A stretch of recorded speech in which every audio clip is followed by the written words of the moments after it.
sebuah kota di Pulau Sumbawa yang menjadi bagian dari gugusan kepulauan di Nusa Tenggara. Di kota ini, pada abad ke-17, berdiri sebuah kesultanan yang menjadi bagian dari penyebaran dan perkembangan agama Islam di Nusantara. Kesultanan Bima pernah menjadi besar di masanya dan jejak-jejaknya masih bisa ditemukan hingga sekarang. Di puncak kejayaannya, Kesultanan Bima menguasai seluruh wilayah di Pulau Sumbawa. Sebelum menjadi kesultanan, Bima adalah sebuah kerajaan yang menganut ajaran Hindu. Pada kisaran abad ke-11 Masehi, Pulau Sumbawa terbagi menjadi 6 wilayah. 6 wilayah tersebut meliputi Sumbawa, Tambora, Dompu, Pekat, Sanggar, dan Bima. Pada masa tersebut, Bima dikenal dengan nama Bojo. Ketika itu, masyarakat di Pulau Sumbawa umumnya menganut kepercayaan animisme dan dinamisme. Salah satu naskah otentik yang bisa dijadikan rujukan untuk melacak sejarah kerajaan Bima adalah Kitab Negara Kertagama. Dalam kitab yang ditulis oleh Empu Prapanca dari Majapahit tersebut, disebutkan bahwa kerajaan Bima telah memiliki pelabuhan yang besar. Negara Kertagama yang ditulis pada abad ke-14 Masehi menyebutkan bahwa kerajaan Bima dipimpin oleh Raja Mitra Indra Tarati, Raja ke-7 Bima yang berkuasa pada kisaran tahun 1350 hingga 1370 Masehi. Kerajaan Bima kala itu sudah memiliki hubungan dengan kerajaan-kerajaan di Jawa. Kapal-kapal dari Bima sudah berlayar hingga pelabuhan-pelabuhan di Jawa. Begitu halnya sebaliknya. Bima sebagai kerajaan Hindu mulai berdiri pada permulaan abad ke-13 Masehi dengan raja pertamanya, Sang Bima. Dari nama raja pertama inilah nama Bojo kemudian berubah menjadi Bima. Sebelumnya, Tanah Bojo dipimpin oleh para encuhi atau penguasa yang memimpin dalam 5 bagian wilayah. Sang Bima berhasil mempersatukan para encuhi tersebut sehingga diangkat menjadi pemimpin tertinggi Bojo yang kemudian berubah menjadi Bima. Perkenalan Bima dengan Islam dimulai dari para pedagang serta mubalik Demak dan Gresik. Pada kisaran tahun 1513, Tome Pires, seorang Portugis yang datang ke Bima, mencatat bahwa Islam sudah ada di Bima dibawa oleh para pelaut dari Jawa. Masuknya Islam dari Jawa ini juga tercatat dalam kitab klasik Panambu Lombok. Dalam kitab klasik Panambu Lombok tercatat bahwa sudah ada komunitas muslim di Sumbawa dan Bima yang disebarkan oleh Sunan Prapen dari kiri.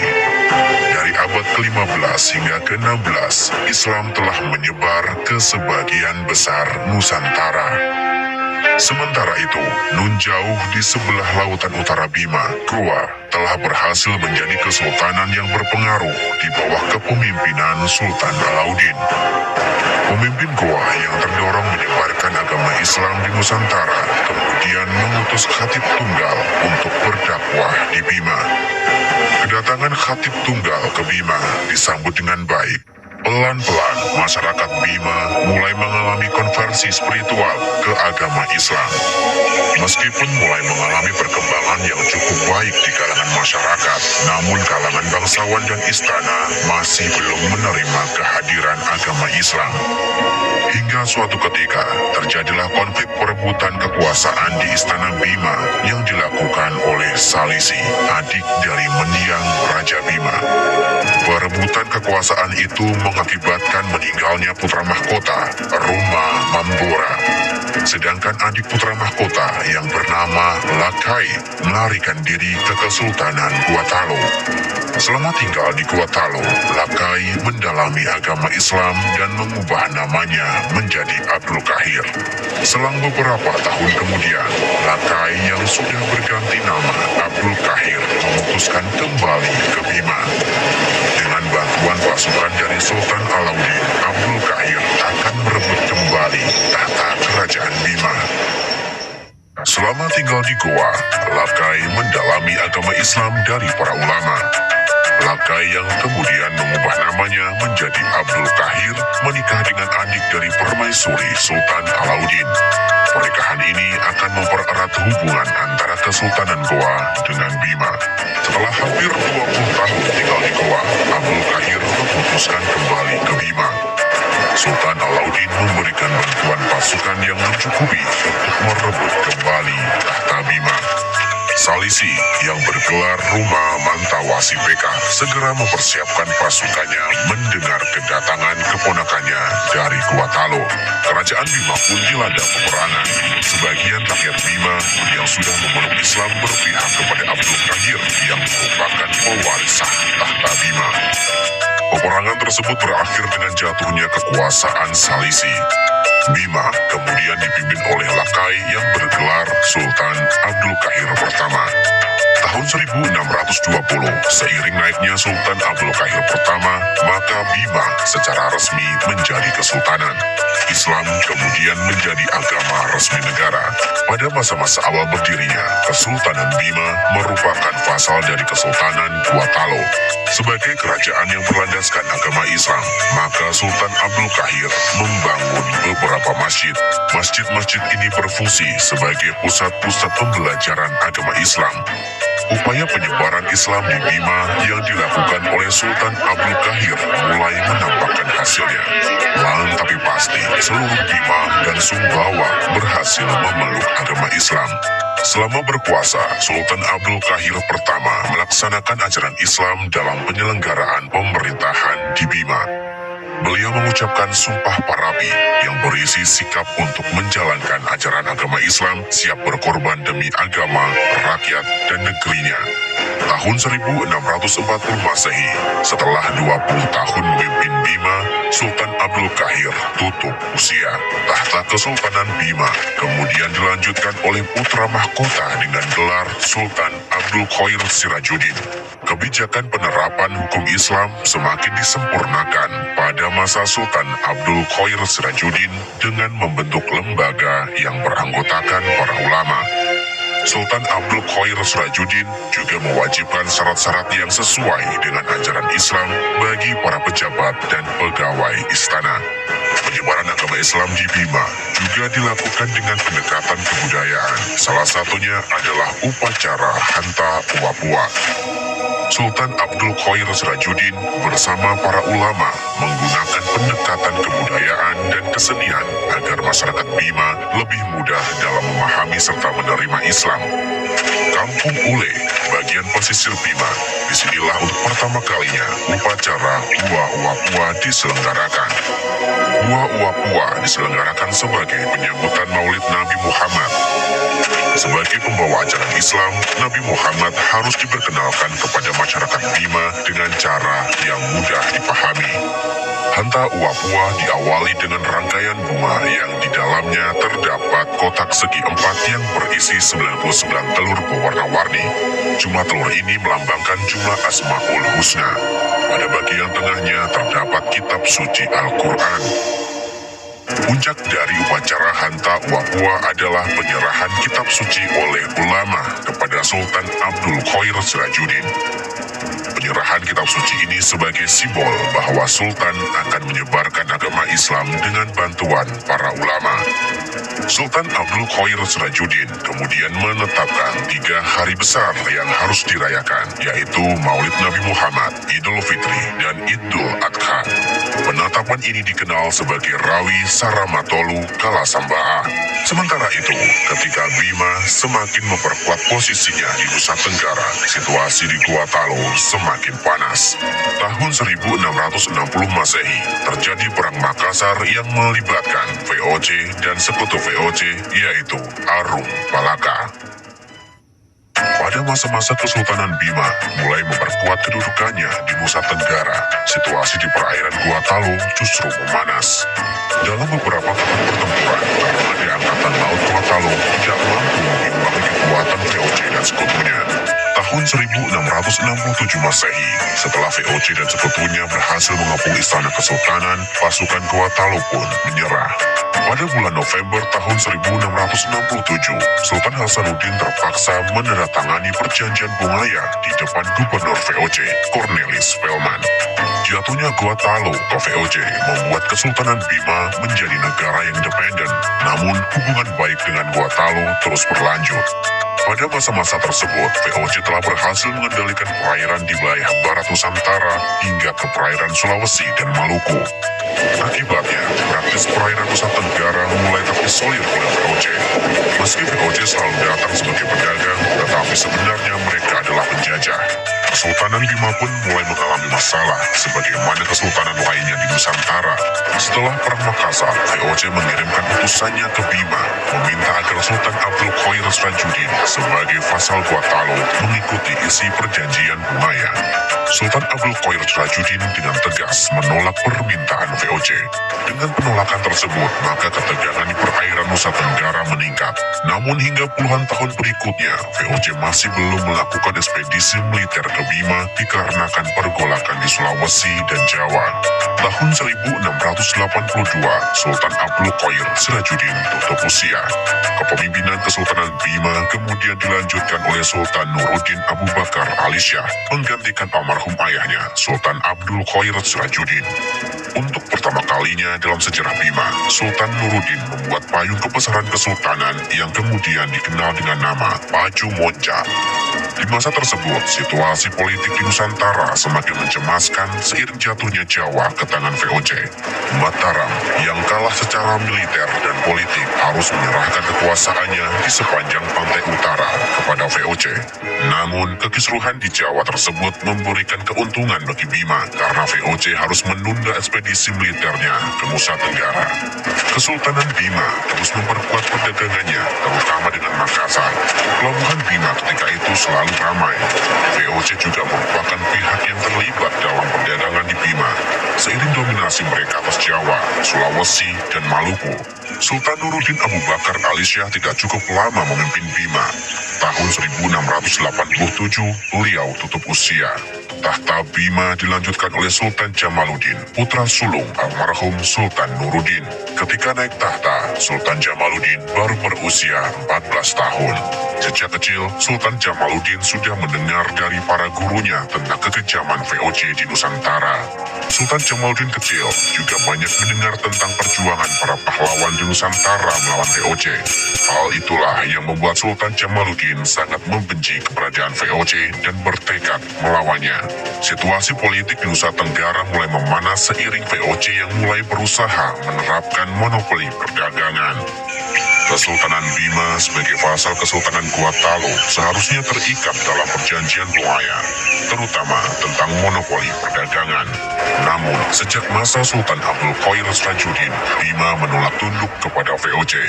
Bahkan, Sultan Jamaluddin pun tidak mengabulkan permintaan VOC untuk membangun kantor dagang di Pelabuhan Bima. Sikap tegas Sultan Jamaluddin tentu saja membuat VOC merencanakan menyingkirkannya dari tahta Bima.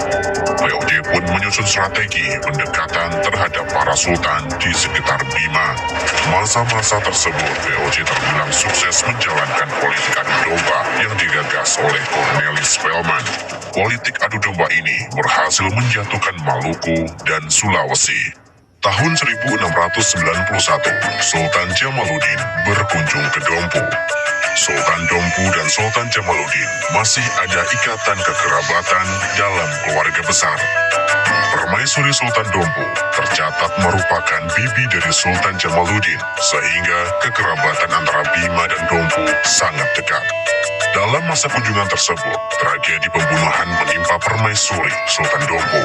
VOC secara terang-terangan menuduh Sultan Jamaluddin berada di balik pembunuhan tersebut, dan sayangnya Sultan Dompu termakan hasutan VOC. Tidak menunggu lama, VOC segera menangkap Sultan Jamaluddin atas tuduhan pembunuhan permaisuri Kesultanan Dompu. Sultan Jamaluddin kemudian dibawa ke Fort Rotterdam Makassar sampai tahun 1695. 2 tahun berikutnya, Sultan Jamaluddin dipindahkan ke Batavia. Sultan Jamaluddin semakin mendapatkan tekanan yang berat di pusat kekuasaan VOC tersebut. Penjara tempat Sultan Jamaluddin ditahan sekarang menjadi Museum Fathahillah.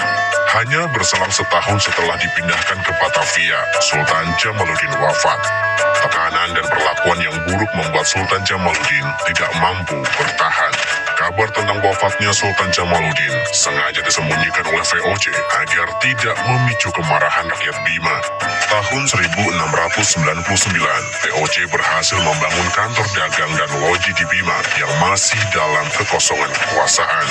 Kerabat kesultanan akhirnya mendengar wafatnya Sultan Jamaluddin dan memaksa VOC mengembalikan kerangka Sultan Jamaluddin ke Bima. Kerangka Sultan Jamaluddin kemudian disemayamkan di pemakaman Tolobali.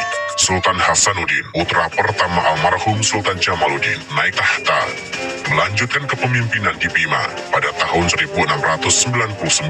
Ketika Sultan Jamaluddin ditangkap, VOC berhasil menekan Bima untuk mengizinkan mereka membangun benteng di sana. Meskipun VOC berhasil membangun benteng di Bima, namun Sultan Hasanuddin mampu mempertahankan kedaulatan negerinya. VOC ketika itu terus mencoba melakukan monopoli di Kesultanan Bima dan Nusa Tenggara. Sultan Hasanuddin menyadari bahwa VOC tidak hanya berusaha merebut monopoli perdagangan, namun juga ingin melakukan penguasaan politik mutlak terhadap Bima. Karena itulah, Sultan Hasanuddin melakukan berbagai pembaharuan dalam menjalankan pemerintahannya, terutama dalam menentukan para pejabat penting. Penyebaran agama Islam tidak luput dari perhatian Sultan Hasanuddin. Meskipun sudah menjadi agama mayoritas, Sultan Hasanuddin terus memperkuat sisi religiusitas rakyat Bima. Sultan Hasanuddin bertahta cukup lama hingga sampai wafatnya pada tahun 1731. Kepemimpinan Bima selanjutnya dipegang oleh Sultan Alauddin Muhammad Shah, putra tertua dari almarhum Sultan Hasanuddin. Sultan Alauddin melanjutkan kebijakan pendahulunya. Hubungan dagang dan politik dengan Makassar diperkuat. Meskipun secara politik Kesultanan Kuat Talu menjadi vasal VOC, namun para Sultan Bima terus menjalin hubungan bilateral. Sedangkan VOC sendiri masih belum berani melancarkan agresi militer mengingat Kesultanan Bima yang masih sangat kuat. Tahun 1742, Sultan Alauddin Muhammad Shah tutup usia. Kepemimpinan Bima berlanjut ke Sultan Abdul Qadim. Pada masa-masa tersebut, VOC sebagai perwakilan kerajaan Belanda di Nusantara mulai digerogoti oleh korupsi. Untuk menyelamatkan VOC, para petingginya terus berupaya melakukan tekanan politik terhadap wilayah-wilayah yang belum ditaklukannya, termasuk Bima. VOC yang mulai krisis keuangan tidak mungkin melakukan operasi militernya di Bima. Satu-satunya jalan adalah dengan melakukan kontrol politik terhadap Bima. Setelah memimpin Bima selama 31 tahun, Sultan Abdul Qadim tutup usia, tepatnya pada tahun 1773. Pergantian kekuasaan di Bima mencatat naiknya putri raja sebagai pemimpin. Sultanah Kumalasya memegang kepemimpinan di Bima, mewakili adiknya yang masih terlalu muda. Tahun 1795, Sultanah Kumalasya meninggal dunia. Kepemimpinan Bima kemudian dilanjutkan oleh adiknya, Sultan Abdul Hamid. Pada masa kepemimpinan Sultan Abdul Hamid, situasi politik Nusantara mengalami pergeseran seiring bangkrutnya VOC pada tahun 1799. Invasi Napoleon Bonaparte, Kaisar Perancis, ke penjuru Eropa daratan membuat Raja Belanda melarikan diri ke Inggris. Raja Belanda kemudian menyerahkan seluruh wilayah jajahannya ke Inggris, termasuk Nusantara. Pada tahun pergantian dari abad 18 ke 19, situasi politik Nusantara diwarnai oleh bangkrutnya VOC yang membuat wakil kerajaan Belanda itu tutup buku. Perancis yang ketika itu menguasai Belanda memutuskan VOC harus dibubarkan karena dihinggapi penyakit korupsi yang sudah kronis. Beberapa wilayah Nusantara yang sudah menjadi jajahan Belanda kemudian diambil alih oleh Perancis. Napoleon Bonaparte menunjuk Herman William Daendels sebagai perwakilannya di Batavia. Raja Belanda yang lari dari negerinya menyerahkan semua wilayah jajahannya kepada Raja Inggris. Namun, sampai beberapa tahun kemudian, Inggris belum mencapai Nusantara. Sedangkan perwakilan Prancis di Batavia masih dalam masa transisi dan persiapan perang melawan Inggris, sehingga belum mampu menyatukan semua bekas jajahan VOC. Prancis tidak lama mengendalikan Nusantara. Kekalahan Napoleon Bonaparte menyebabkan Nusantara berada di bawah penguasaan Inggris berdasarkan Konvensi London. Inggris menunjuk Thomas Stamford Raffles sebagai pemimpin tertinggi di Nusantara mulai dari tahun 1814. Bulan April tahun 1815, Kesultanan Bima diguncang peristiwa besar yang tercatat dalam sejarah dunia. Gunung Tambora meletus dengan hebatnya. Abu Gunung Tambora dengan seketika menghujani seluruh Pulau Sumbawa. Awan panas Gunung Tambora meluluhlantakkan Pulau Sumbawa, tidak terkecuali Bima. Korban jiwa ketika itu mencapai hingga ratusan ribu jiwa. Efek dari letusan Gunung Tambora mencapai Eropa dan Amerika. Di kedua benua tersebut selama 2 tahun tidak mengalami musim panas akibat debu Gunung Tambora. Pasca ledakan Tambora, Bima dan seluruh Sumbawa mengalami bencana kelaparan. Hewan-hewan ternak mati dan lahan pertanian tidak bisa ditanami. Sebagian dari rakyat Bima yang selamat mengungsi ke beberapa wilayah lainnya seperti Makassar. Tahun 1816, Inggris mengembalikan wilayah kekuasaan di Nusantara kepada Belanda. Perjanjian lama dengan Belanda dianggap batal oleh Kesultanan Bima. Namun, sekembalinya ke Nusantara, Belanda memaksakan perjanjian baru yang lebih berat. 4 tahun setelah ledakan Gunung Tambora, Sultan Abdul Hamid wafat. Kepemimpinan di Bima kemudian dilanjutkan oleh Sultan Ismail. Sultan Ismail harus bekerja keras melanjutkan kinerja Sultan sebelumnya untuk segera memulihkan Bima. Pelan tapi pasti, kondisi Bima mulai agak membaik setelah bencana Gunung Tambora. Namun, kemiskinan masih menghantui Kesultanan Bima. Tahun 1854, Sultan Abdullah memegang kepemimpinan Bima seiring wafatnya Sultan Ismail. Di masa-masa kepemimpinan Sultan Abdullah, keadaan Bima sudah mulai pulih seiring perdagangan dan pertanian yang kembali berkembang. Sultan Abdullah memimpin Bima hingga tahun 1868 dan digantikan oleh Sultan Abdul Aziz. Situasi Bima yang kembali pulih membuat Belanda semakin menekan dengan perjanjian baru yang memberatkan. Akibatnya, kondisi politik dan militer di Bima menjadi sangat tegang. Perang sepertinya hanya tinggal menunggu waktunya. Tahun 1881, Sultan Abdul Aziz meninggal secara misterius. Penyebab wafatnya Sultan tidak bisa diketahui dengan pasti. Kondisi ini membuat Bima benar-benar dalam siaga pertempuran melawan Belanda. Sultan Ibrahim, adik dari almarhum Sultan Abdul Aziz, kemudian mengambil kepemimpinan Bima. Kesultanan Bima dengan sengaja melanggar perjanjian dengan Belanda karena sangat merugikan. Belanda kemudian mencoba membuat perjanjian baru pada tahun 1886. Perjanjian baru tersebut menuntut Bima menyerahkan beberapa wilayahnya kepada Belanda. Sultan Ibrahim tentu saja menolak tuntutan Belanda. Selain itu, Belanda juga menuntut perubahan struktur pemerintahan Kesultanan Bima. Hingga akhirnya, Bima tidak memiliki pilihan selain mengumumkan peperangan. Perang Bima pun berkecamuk. Sultan Ibrahim memilih aksi militer daripada memenuhi permintaan Belanda. Perang yang berlangsung beberapa lamanya tersebut berakhir dengan mundurnya pasukan Kesultanan Bima. Belanda yang lebih unggul dalam persenjataan berhasil mengatasi perlawanan Bima.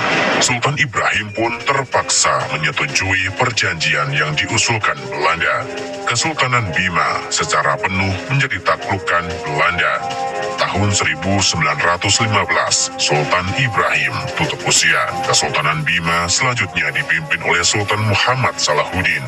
Pada masa-masa tersebut, Belanda sudah berhasil menguasai hampir seluruh wilayah Nusantara, hingga kemudian kekuasaan Belanda di Nusantara berakhir seiring kekalahan mereka dari Jepang. Jepang tidak lama berkuasa. Tahun 1945, Jepang yang kalah dalam Perang Dunia Kedua menyerah kepada pasukan kekuatan sekutu.